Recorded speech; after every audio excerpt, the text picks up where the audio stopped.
एक बूढ़े बाप की कहानी। ये कहानी जो एक कविता के रूप में व्यक्त की गई है वो कोई कविता नहीं है बल्कि एक सच्ची घटना है। ठंड का मौसम था, सुबह का समय था, ठंड भी अपने चरम सीमा पर थी।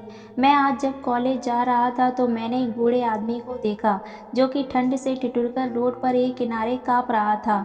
उस बूढ़े आदमी की आंखों में सिर्फ आंसू ही था, ना पहनने के लिए कपड़े न कंबल, उसके पास कुछ भी नहीं था। मैं वहाँ थोड़ी देर रुका और उस आदमी से इस हालत के बारे में पूछा तो उसके जवाब सुनकर मेरी आंखों से आंसू आ गए और मैं वहाँ से कॉलेज चला गया। उस बूढ़े आदमी की बातों को मैं एक कविता के रूप में बताने जा रहा हूँ, एक बार पढ़िएगा ज़रूर। आप भी जाने कि आज के बेटों की सोच किस तरह की हो गई है।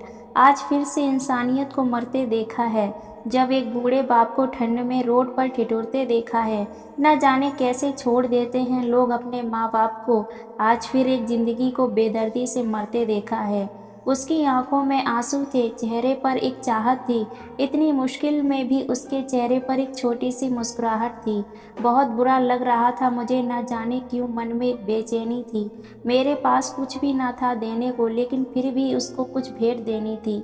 आखिरकार मैंने उससे पूछ ही लिया, बाबा तू यहाँ इतनी ठंड में क्यों लेटा है, अपने घर क्यों नहीं जाता। उसकी आंखों में आंसू आ गए, प्यार की एक झलक सी दिख रही थी।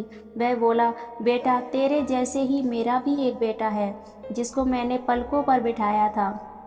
प्यार तो खुद से भी ज़्यादा किया था उसको, क्योंकि उसके ऊपर से उठा उसके माँ का जो साया था। मैं बाप होकर उसको एक माँ का भी प्यार दिया। शायद कुछ इसी कारण से उसने मुझे आज घर से निकाल दिया। ना सोचा था मैंने कि कभी ऐसी भी घड़ी आएगी जो बेटी अपने माँ बाप से दूर आई है, आज वही मुझे घर से निकलवाएगी।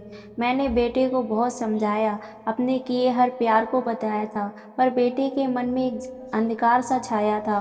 वो भी अपनी पत्नी की बातों में आकर अपने बाप पर जुल्म ढाया है। जिस बाप ने बेटे के लिए अपनी सारी खुशियां त्याग दी, आज वो जैसे कोई पराया है। बस इतनी सी कहानी है मेरी, जो इस रोड पर खड़ा हूँ मैं। जिस बेटे को हर एक सुख दिया, आज उसी की वजह से इस मोड़ पर खड़ा हूँ मैं। बेटे, एक बात तुमको भी बताता हूँ, तू प्यार करना अपने माँ बाप को, पर इस मोड़ पर मत छोड़ना कभी। त्याग देते हैं माँ बाप अपनी सारी खुशियाँ, जिससे बेटे को दुख ना हो कभी। मैंने भी प्यार बहुत किया था अपने बेटे को, पर आज कुछ इस कदर बहाया गया हूँ। पर तू कभी न छोड़ना अपने माँ बाप का साथ, आज जिस तरह से मैं ठुकराया गया हूँ। इतना कहकर बूढ़ा व्यक्ति रोने लगा, अपने बचे हुए जीवन को रोकर ही खोने लगा। फिर मैं भी वहाँ से चला गया, उसका दर्द मुझको भी रुला गया। इतनी समझ तो नहीं है मुझ में कि मैं समझाऊं, पर फिर भी एक बात कहना चाहता हूँ हर बेटे को, मत छोड़ कभी उस माँ बाप को बेसहारा, जिसने तेरे लिए अपने हर सुख को खोया है। माँ बाप तो वो सूरज हैं जिसने खुद आग में जलकर तेरे जीवन के हर अंधकार को धोया। आपको ये कहानी कैसी लगी हमें कमेंट कर कर ज़रूर बताएं। अगर हमारी कहानी पसंद आई हो तो एक लाइक करें, शेयर करें और हमारे चैनल को सब्सक्राइब करें।